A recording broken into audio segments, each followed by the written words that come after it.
خلیفۃ المسلمون ہوں لیکن بیوی بچوں کا خرچہ بھی تو ہے. تو ان کا نہیں، آج سے یہ نہیں ہوگا، اور اس کے لیے ہم ابو عبیدہ کے پاس چلتے ہیں اور آپ کی بیت المال سے تنخواہ مقرر کرتے ہیں. کتنی؟ جو ایک عام آدمی کی تنخواہ. کیوں؟ مسلمانوں کا کام کر رہے ہیں، اپنا کام کرنے کی فرصت نہیں. اگر ہم اپنا کام کریں گے تو مسلمانوں کا کام نہیں ہو پائے گا، اس لیے تنخواہ لینے کی اجازت ہے. صدیق اکبر نے لی تو، مگر صدیق اکبر کا تقوی، اللہ اکبر، جب وفات کا وقت آیا تو فرمایا کتنا پیسہ ہوا تنخواہ کا؟ دیکھو عائشہ میرا فلاں باغ ہے، اس کو بیچ ڈالنا، اور بیچ کر کے اتنا پیسہ میں نے لیا ہے ابھی تک تنخواہ بیت المال سے، یہ سب کا سب واپس کر دینا. حضرت عمر رونے لگے اور کہا بعد میں آنے والوں کو آپ نے مشکل میں مبتلا کر دیا، یہ کون کر پائے گا؟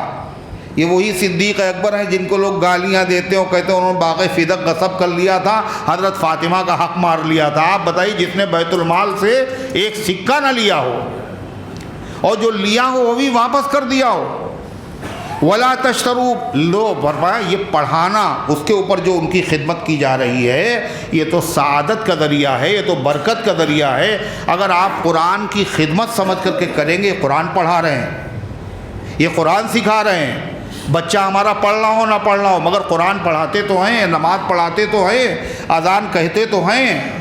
کبھی کبھی چپکے سے ان کی جیب میں کچھ ڈال دیا آپ نے، صرف اس لیے یہ اللہ تعالیٰ کے گھر میں اللہ والوں کو، اللہ کے بندوں کو پابندی کے ساتھ اذان کہہ کر بلاتے ہیں. ہمیں کبھی ان کی خدمت کر دی. آپ کیا سمجھتے ہیں؟ آپ سمجھ رہے ہوں گے ایسا کرنے کسی نے مجھ سے کہا ہوا کسی نے نہیں ہے، یہ فطرت کا تقاضا ہے.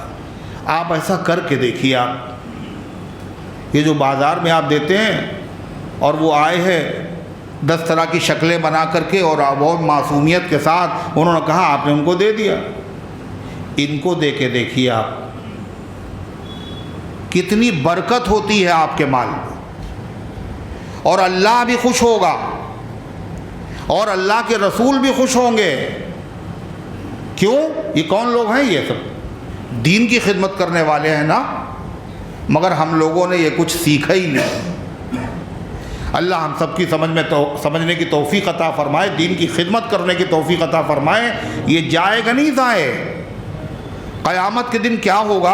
اللہ کے نبی صلی اللہ علیہ وسلم نے فرمایا جنتیوں کی صف اور جہنمیوں کی صفیں بنی ہوں گی، اور ایک جہنمیوں کی صف سے ایک آدمی نکلے گا اور ایک جنتی کی آستین پکڑ لے گا، کہے گا مجھے جانتے ہو تم؟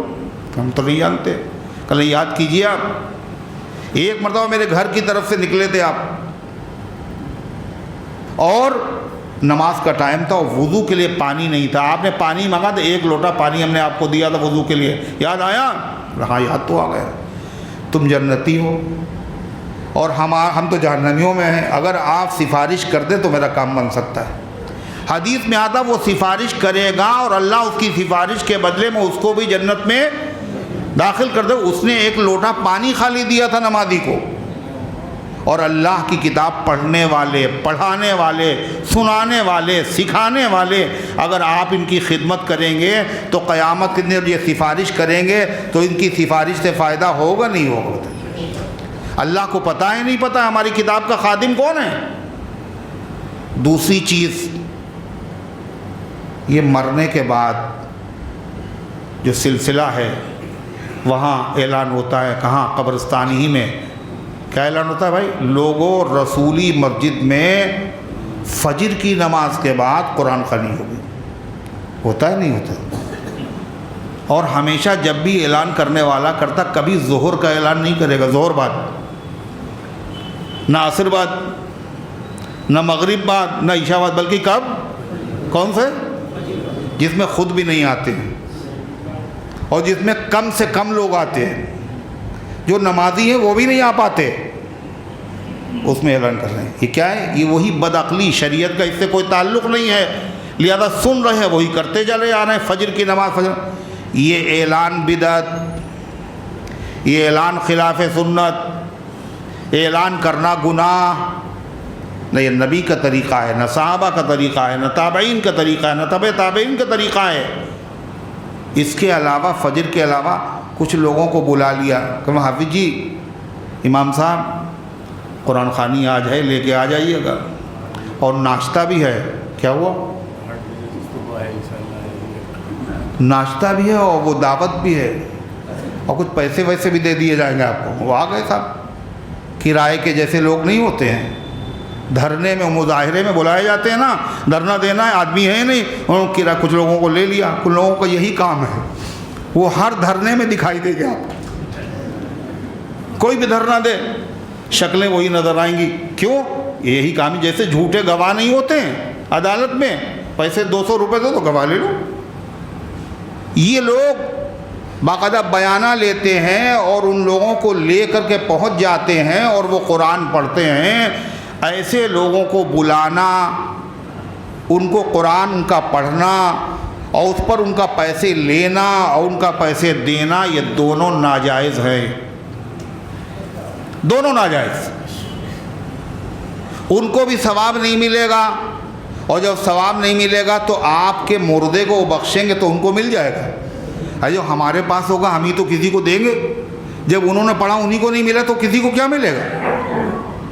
اس کا شریعت سے کوئی تعلق نہیں۔ ہاں، گھر والے لوگ خود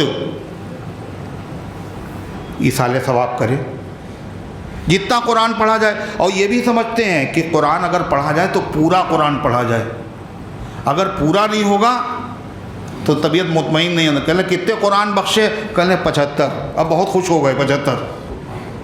اب کیسے پڑھے گئے وہ 75؟ یعلمون و تعلمون، اور ورق پلٹتے رہے اور بے وقوف بناتے رہے کہ اتنا پڑھا اور اتنا پڑھا اور اتنا پڑھا، دل خوش ہو گیا۔ سب شعبازی ہے، شریعت کا اس سے کیا تعلق؟ حضرت تھانوی رحمۃ اللہ نے لکھا کہ اگر کوئی آدمی اپنے گھر پہ بیٹھ کے 3 مرتبہ قل هو اللہ شریف پڑھ دے اور بخش دے، اے اللہ فلاں کو اس کا ثواب پہنچا دے، تو کہا 10 قرآن پاک اگر گھر پہ بلا کر کے، کرائے پر بلا کر لوگوں کو جمع کر کے پڑھوائے جائے، جو ثواب ملتا اس سے زیادہ ثواب وہ 3 مرتبہ قل هو اللہ کا ملے گا۔ کیوں؟ اس لیے یہ اس نے اپنے گھر پہ بیٹھ کے پڑھا، مروت میں نہیں پڑھا، آپ کو دکھانے کے لیے نہیں پڑھا، مجبوری کی وجہ سے نہیں آیا کہ ہم ان کے وہاں نہیں جائیں گے، کل ہمارے ابا مریں گے تو یہ بھی نہیں آئیں گے، تو جانا پڑے گا بھائی۔ اخلاص کے ساتھ اس نے پڑھا ہے، اللہ کے وہاں اسی کی قدر ہے۔ بہت سارے لوگ دکان پہ پڑھواتے ہیں اور انہوں نے تنخواہ دے دی، یہ سب صحیح نہیں۔ خود پڑھو، کیوں محروم ہو؟ اللہ تعالیٰ نے فرمایا وَلَا تَشْتَرُوا بِآيَاتِي ثَمَنًا قَلِيلًا وَإِيَّايَ فَاتَّقُونِ، اور مجھے سے ڈرو۔ یہ یہودیوں سے قرآن کہہ رہا ہے، کہا یہودیوں سے جا رہا، سنایا کس کو جا رہا؟ یہاں یہودی ہیں، کس کو سنایا جا رہا ہے؟ مسلمانوں۔ انہوں نے کیا تو تم یہ نہ کرنا۔ کیا کرتے تھے یہودی؟ وہی بات، اگر ہم صحیح بتا دیں گے یہ آخری پیغمبر ہے، قرآن اللہ کی آخری کتاب ہے، یہ جتنے مریدین ہمارے سب ہیں سب ان کے پاس چلے جائیں گے اور ہمارے نذرانے بند ہو جائیں گے۔ اگر ہم یہ کہہ دیں کہ چادریں نہ چڑھاؤ قبر پہ، بتائیے تو جتنے چادر چڑھانے والے ہیں یہ چادریں چڑھتی ہیں، پھر جاتی ہیں، پھر بکتی ہیں، پھر آتی ہیں، اور سارے پیسے ہم ہی کو ملتے۔ اگر ہم منع کر دیں گے چادر مت چڑھاؤ تو آمدنی بند ہو جائے گی، ہیں؟ قوالی نہ کرو، عرس نہ کرو، اور چراغ نہ جلاؤ، اور تیجا نہ کرو، 40واں نہ کرو، تو کیا ہوگا؟ سب آمدنی بند ہو جائے گی۔ اس لیے سب کو بے وقوف بناتے رہو، پیٹ چلتا رہے بس۔ یہ سب وہی طریقے ہیں، شریعت کا اس سے، اسلام کا اس سے کوئی تعلق نہیں ہے۔ بعض لوگ کہتے ہیں یہ لوگ منع کیوں کرتے ہیں؟ پہلے زمانے میں تو تھے مولوی لوگ، وہ نہیں منع کرتے تھے، یہ کیوں منع کرتے ہیں؟ آپ بتائیے، یہ جو منع کرتے ہیں تو بتائیے ان کے منع کرنے میں ان کا فائدہ ہے یا نقصان؟ یہ بتاؤ، جو لوگ منع کر رہے ہیں ان کا منع کرنے میں فائدہ ہے یا نقصان؟ ارے بھائی اگر یہ منع نہ کرتے تو ان کے گھر پہ بھی حصہ آتا، شیرمال کا نہیں آتا، کباب آتے، بریانی آتی، ان کی بھی دعوتیں ہوتی، ان کو بھی پیسے دیے جاتے نہیں دیے، مگر پھر بھی منع کر رہی ہے۔ ان کا فائدہ ہے نقصان؟ تو آدمی اپنا نقصان کون کرتا ہے؟ کون کرتا ہے نقصان؟ یہ اللہ کا حکم ہے۔ اور کیا فرمایا؟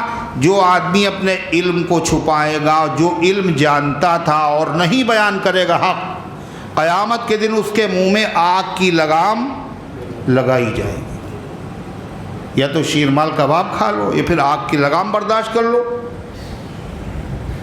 آخرت کا نقصان بڑا نقصان، اللہ ہم سب کی حفاظت فرمائے۔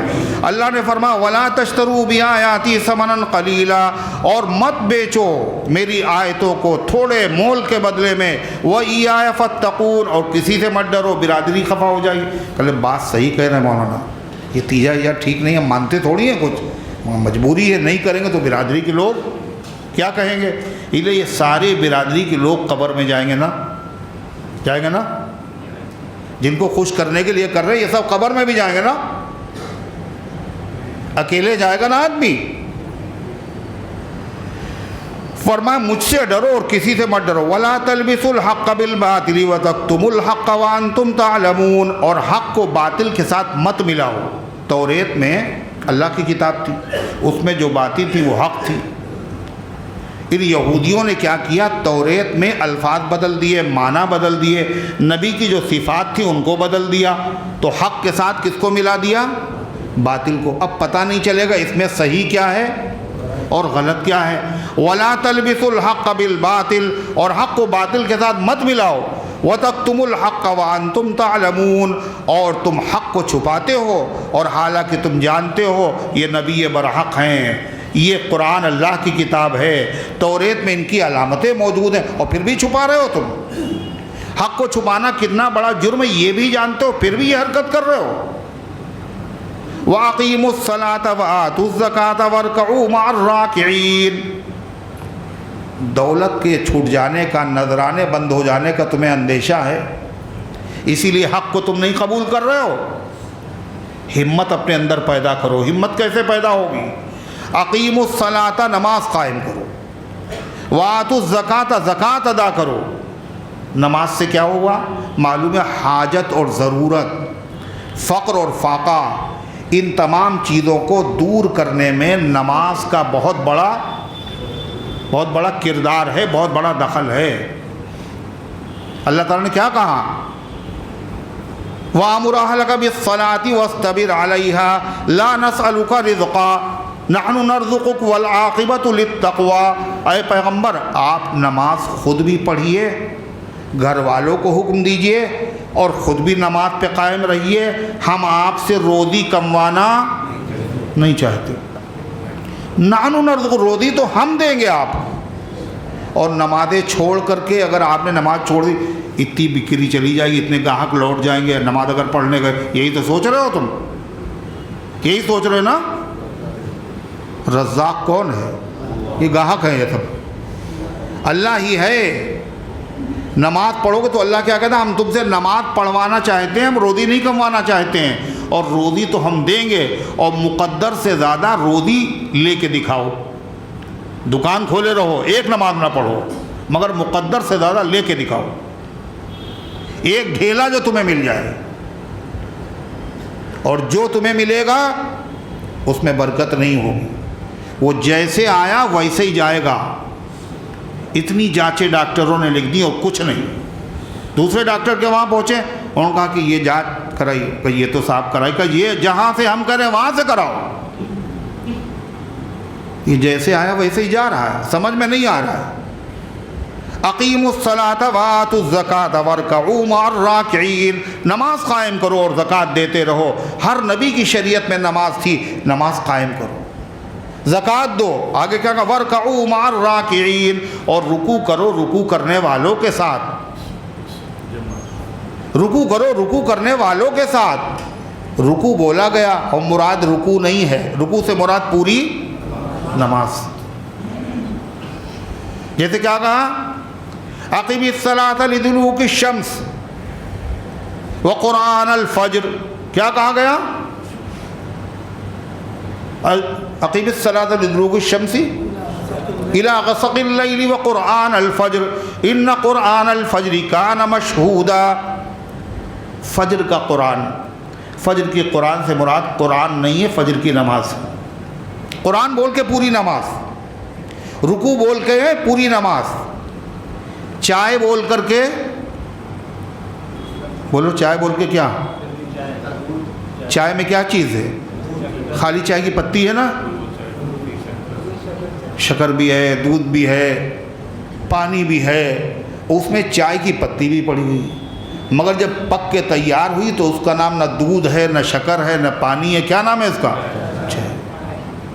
تو وَارْكَعُوا مَعَ الرَّاكِعِينَ، رکوع کرو رکوع کرنے والوں کے ساتھ، نماز پڑھو نماز پڑھنے والوں کے ساتھ۔ یہود و نصارہ سے کہا جا رہا ہے، اس کا مطلب وہ لوگ نماز تو پڑھتے تھے مگر جماعت سے نہیں پڑھتے تھے۔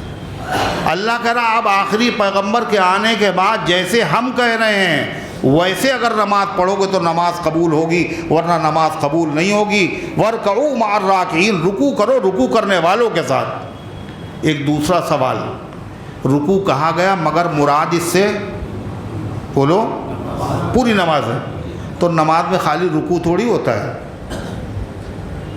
سجدہ بھی تو ہوتا ہے۔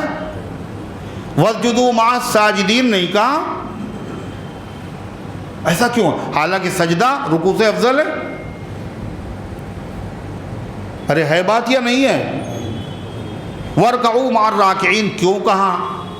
اس لیے کہا ہے کہ یہود و نصارہ کی نماز میں قرات بھی تھی، قیام بھی تھا، سجدہ بھی تھا، رکوع نہیں تھا، رکوع نہیں تھا۔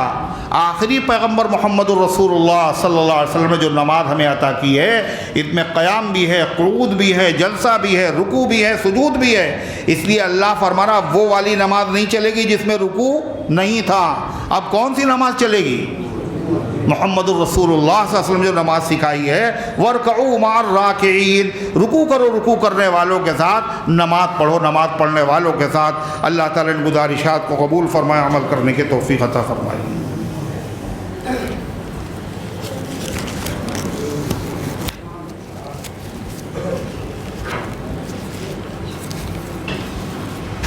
حمیدہ خاتون کی طبیعت خراب ہے، فیصل کی طبیعت خراب ہے، عثمان ایک بچہ ہے اس کی طبیعت خراب ہے، محمد بلال 8 سال کے ہیں ان کو کینسر ہے، اللہ رحم فرمائے، اللہ شفا عطا فرمائے۔ محمد شوکت کو کینسر ہو گیا، اللہ رحم فرمائے اور شفا عطا فرمائے۔ حشمت علی کی اہلیہ کی طبیعت خراب ہے، عبداللہ کی والدہ کی طبیعت خراب ہے، اللہ ان تمام بیماروں کو شفا عطا فرمائے۔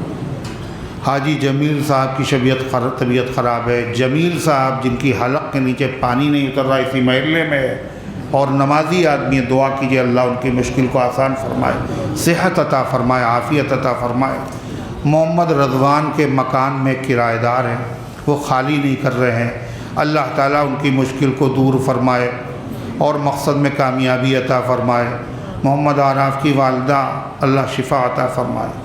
نسیم صاحب کی طبیعت خراب ہے، عبدالسلام کی طبیعت خراب ہے، صابر صاحب کو اٹیک پڑ گیا ہے، محمد مجتبیٰ کی طبیعت خراب ہے۔ جن سب کے بیماروں کے نام لکھے ہیں اللہ ان سب کو شفا عطا فرما، اور جن کے نام نہیں لکھے ہیں اللہ ان سب کو بھی شفا عطا فرما۔